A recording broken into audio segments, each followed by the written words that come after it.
Hello students, इस video का topic है class 10th subject science chapter 6 life processes. तो चलिए शुरू करते हैं। इस वीडियो में हम आपको एनसीईआरटी बुक की एक एक लाइन जो है एक्सप्लेन करने की कोशिश करेंगे, जिससे कि आपको एनसीईआरटी बुक आसान लगे और उसके कॉन्सेप्ट बेसिकली जो बेसिक कॉन्सेप्ट दिए हुए हैं वो आपको क्लियर हो जाएं। So let's start. How do we tell the difference between what is alive and what is not alive? हम कैसे बताएंगे कि क्या सजीव है क्या निर्जीव है, यानी कौन सी चीज़ें जिंदा हैं जीवित हैं, ये कौन सी चीज़ें मृत हैं। If we see a dog running, अगर हम एक कुत्ते को दौड़ते हुए देखते हैं और एक काऊ च्यूइंग कड और एक गाय को हम जुगाली करते देखते हैं, और a man shouting loudly on the street, और अगर किसी आदमी को सड़क पर चिल्लाते हुए देखते हैं, we know that these are living beings, और हम ये जानते हैं कि ये जीवित हैं, ये लिविंग बींग्स हैं। व्हाट इफ द डॉग और द काउ और the man were at sleep.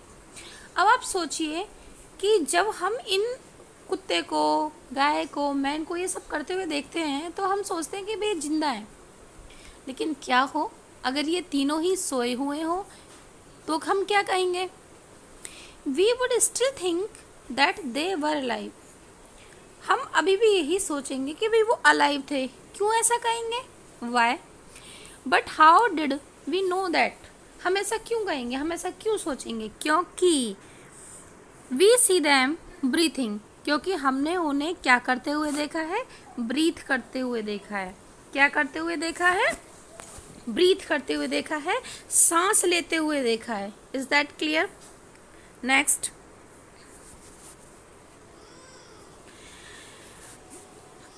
We would still think that they were alive, sorry, we see them breathing and we know that, और हम ये जानते हैं दैट दे आर अलाइव, और वो जिंदा हैं। भाई हमने उनके अंदर कुछ ना कुछ मूवमेंट देखा, हमने ये देखा कि वो सोए हुए हैं, लेकिन उनकी जो बॉडी है, गर्दन है, गर्दन में कुछ मूवमेंट हो रहा है, गर्दन में मूवमेंट हो रहा है। इट मीन्स क्यों हो रहा है? बिकॉज दे आर ब्रीथिंग, क्योंकि वो सांस ले रहे हैं। तो ये मूवमेंट हमें विजिबल है, ये मूवमेंट क्या है? हमें विजिबल है, और हम इसलिए ये देख कर कह रहे हैं कि नहीं वो सोए हुए हैं लेकिन वो जिंदा है। क्लियर? What about plants? अब क्वेश्चन है कि भाई प्लांट्स के बारे में क्या कहेंगे? How do we know that they are alive, और हम कैसे पता करेंगे कि भाई जो प्लांट्स हैं वो भी सजीव होते हैं? वी सी, हम देखते हैं, वी सी दैम ग्रीन, हम उन्हें हरा देखते हैं। सम ऑफ अस विल से, हम में से कुछ बच्चे ऐसे होंगे जो ये कहेंगे, अरे पौधे तो ग्रीन दिखाई देते हैं, इसलिए वो क्या हैं? जीवित हैं, they are alive. But what about plants that have leaves of colours other than green. लेकिन आप उन प्लांट के बारे में क्या कहेंगे जिनकी पत्तियां ग्रीन नहीं होती हैं, जिनकी पत्तियां ग्रीन नहीं होती हैं, किसी और कलर की होती हैं, तो क्या आप उन्हें मृत कहेंगे? नहीं ना। इसका मतलब ये हुआ कि प्लांट के ग्रीन होने का उसके जिंदा या मृत होने से कोई संबंध नहीं है। अब देखिए और क्या क्या वो हो सकता है, विशेषता हो सकती है? They grow over time, so we know that they are alive, some will say. तो कुछ लोग कहेंगे कि भाई जो अलोंग द टाइम, समय के साथ साथ क्या होता है, जो प्लांट होते हैं वो ग्रो करते हैं, इसलिए यानी ग्रोथ एक उनके जीवित होने का कैरेक्टरिस्टिक फीचर हो गया ना कि they are growing, that's why हम कह सकते हैं कि वो लाइव हैं, अलाइव हैं। Clear? In other words we tend to think of some sort of movement, और इस तरीके से हम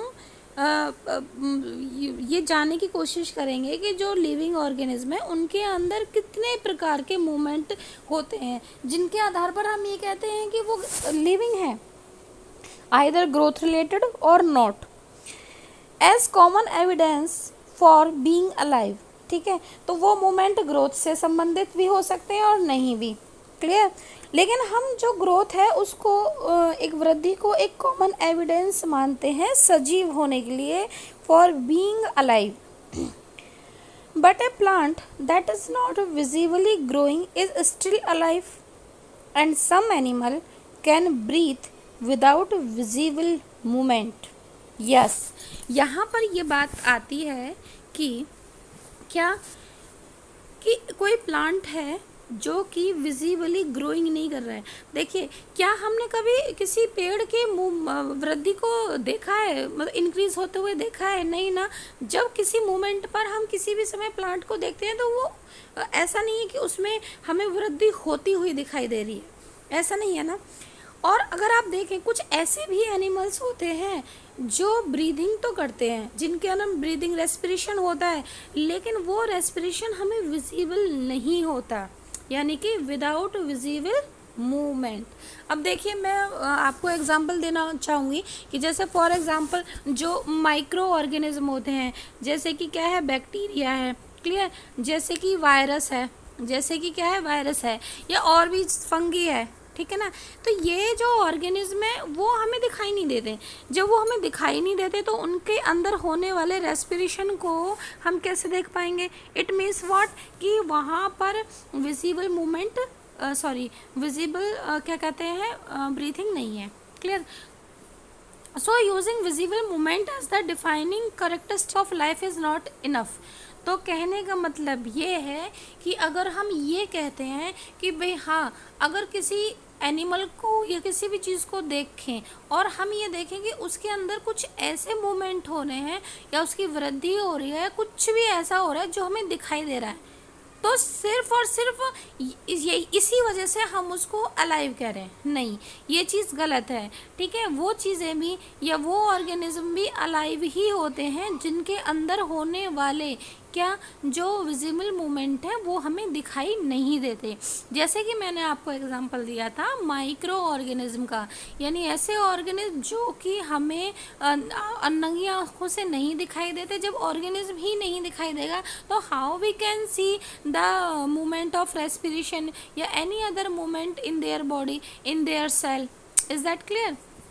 तो इसलिए विजिबल मूवमेंट को क्या कहते हैं, लाइव का करेक्टरिस्टिक फीचर मानना वो सही नहीं है। Is that clear? अब देखिए next, movements over very small scale will be invisible to the naked eye. अब देखिए, अगर ऑर्गेनिज्म बहुत छोटा है तो उसके अंदर जो मूवमेंट होंगे वो भी क्या होंगे, वो भी बहुत ही छोटे होंगे, a very small scale. Clear?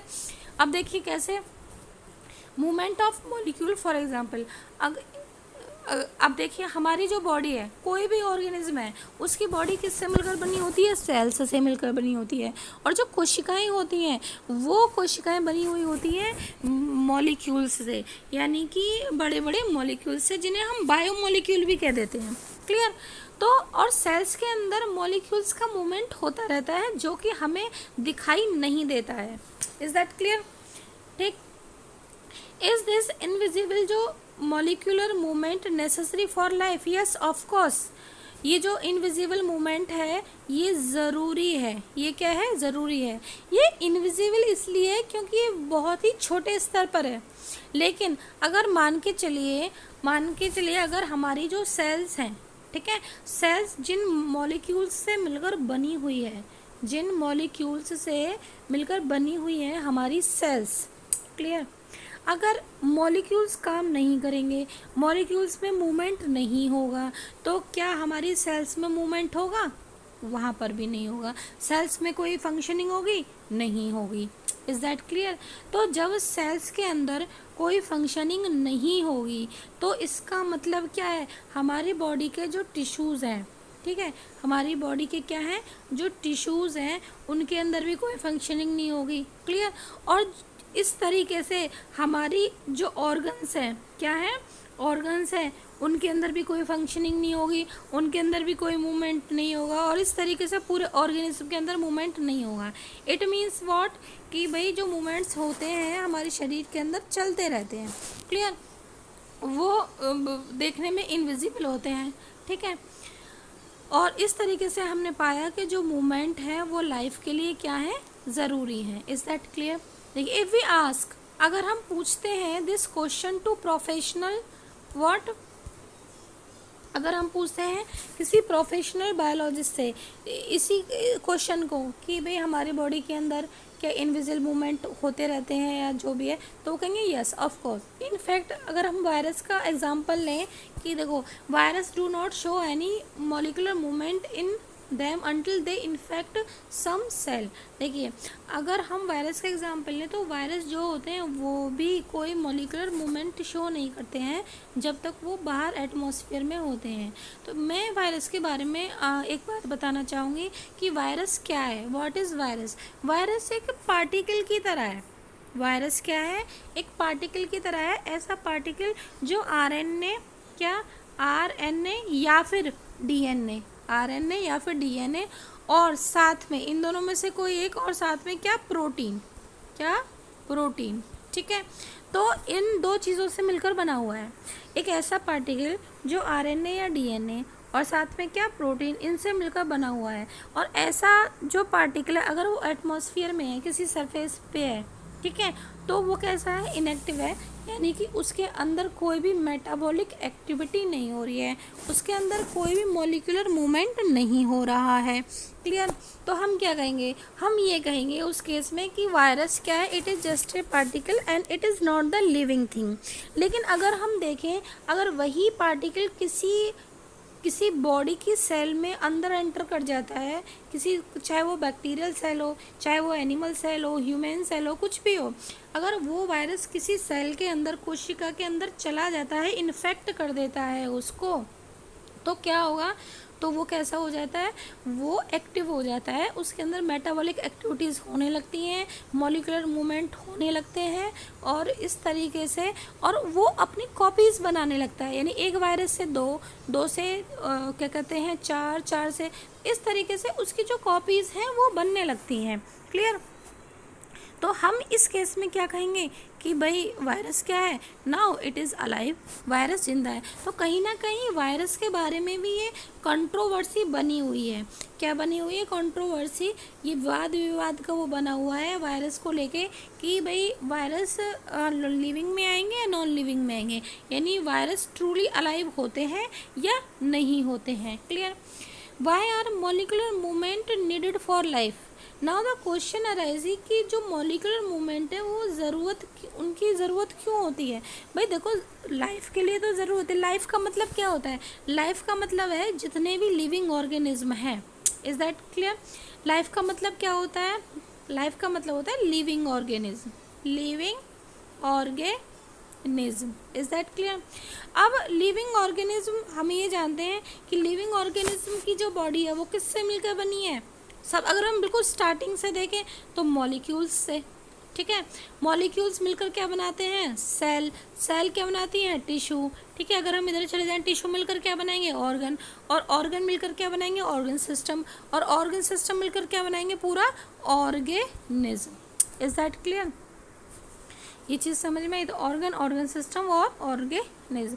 तो अगर मान के चलिए, अगर मॉलिक्यूल के अंदर ही मूवमेंट नहीं होगा, क्लियर, तो सेल के अंदर भी नहीं होगा, सेल के अंदर नहीं होगा तो टिश्यू के अंदर भी नहीं होगा, टिश्यू के अंदर नहीं तो ऑर्गन के अंदर नहीं, ऑर्गन के अंदर नहीं तो ऑर्गन सिस्टम के अंदर नहीं, ऑर्गन सिस्टम के अंदर नहीं तो फिर ऑर्गेनिज्म के अंदर भी कोई मोमेंट नहीं मिलेगा और देखने को। और इस तरीके से जो ऑर्गेनिज्म है वो लिविंग नहीं होगा, वो फिर डेड होगा। क्लियर? देखिए, तो इसलिए हम ये कहते हैं कि जो मॉलिक्यूलर मूवमेंट्स हैं, क्या, जो मॉलिक्यूलर मूवमेंट्स हैं वो लाइफ के लिए क्या है? ज़रूरी हैं, वो उनको होना ही है। We have seen in earlier classes, हम पिछली क्लासेस में देख चुके हैं, that living organism are well organised structure. जो लिविंग ऑर्गेनिज्म होते हैं, कोई भी ऑर्गेनिज्म आप उठा लीजिए, ले लीजिए एग्जांपल, तो उनका एक उनकी बॉडी एक ऑर्गेनाइज्ड स्ट्रक्चर में होती है। कैसे? देखिए, हमने अभी आपको बताया कि अगर हम अपने बॉडी की सबसे छोटी इकाई, यानी अपने शरीर का सबसे छोटा पार्ट देखें, सबसे छोटा हिस्सा, सबसे छोटा क्या कहते हैं फंक्शनल यूनिट देखें एक तरीके से, तो वो हम कहेंगे वो सेल है। ठीक है? एक सेल जो होती है वो एक फंक्शनल या बेसिक यूनिट भी आप कह सकते हो, क्योंकि सेल जिस तरीके से कोई मकान, कोई बिल्डिंग ईंटों से बनी होती है, वैसे ही हमारा जो शरीर है वो भी किससे मिलकर बना है? सेल्स से मिलकर बना है। सॉरी। तो हाँ जी, तो they can have tissues have cells have smaller components in them. तो सेल्स हैव स्मॉलर, ये स्मॉलर कंपोनेंट क्या है? ये स्मॉलर कंपोनेंट ही क्या है? मॉलिक्यूल्स। ये स्मॉलर कंपोनेंट ही क्या है? मॉलिक्यूल्स। की सेल्स मॉलिक्यूल्स से मिलकर बनी है, एंड सो ऑन। अब क्या है, अब देखिए मॉलिक्यूल्स को भी अगर हम स्टडी करें तो इसमें भी हमें दो कैटेगरी मिल जाएंगी, ठीक है। अगर हम किसको स्टडी करें? मॉलिक्यूल को। तो मॉलिक्यूल को हम बायोमॉलिक्यूल कह सकते हैं, क्योंकि ये मॉलिक्यूल किसी लिविंग ऑर्गेनिज्म की बॉडी किसी लिविंग ऑर्गेनिज्म की सेल को बनाते हैं, तो हम कह सकते हैं बायोमॉलिक्यूल।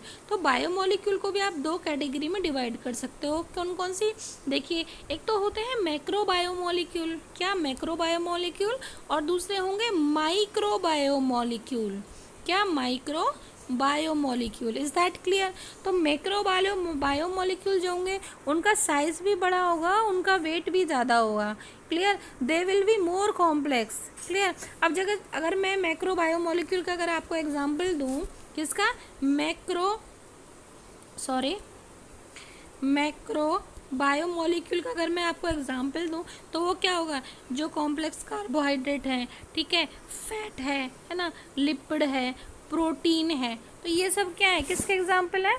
मैक्रो के। और अगर मैं आपको माइक्रो बायोमॉलिक्यूल के नाम दूं जो छोटे हैं साइज में, तो आप क्या कहोगे? जैसे कि अमीनो एसिड है, अमीनो एसिड ही ग्रुप होकर क्या बनाते हैं? प्रोटीन बनाते हैं। जैसे कि फैटी एसिड और क्या? ग्लाइसरॉल है। फैटी एसिड एंड ग्लाइसरॉल, ये मिलके क्या बनाएंगे? फैटी एसिड एंड ये लिपिड बनाएंगे। क्या बनाएंगे? लिपिड या फैट बनाएंगे। इसी तरीके से ग्लूकोज है ना, और फ्रक्टोज है, लैक्टोज है, ये सब क्या है? ये छोटी यूनिट होती हैं, छोटे माइक्रो मॉलिक्यूल होते हैं जो कंबाइन होके बड़े क्या कहते हैं? मैक्रो मॉलिक्यूल बनाते हैं, बड़े मॉलिक्यूल बनाते हैं। क्लियर? चलिए नेक्स्ट। हाँ, because of the effects of the environment. अब इन्वायरमेंट के इफेक्ट की वजह से क्या होगा? This organised ordered nature of living structure is very likely to keep breaking down over time.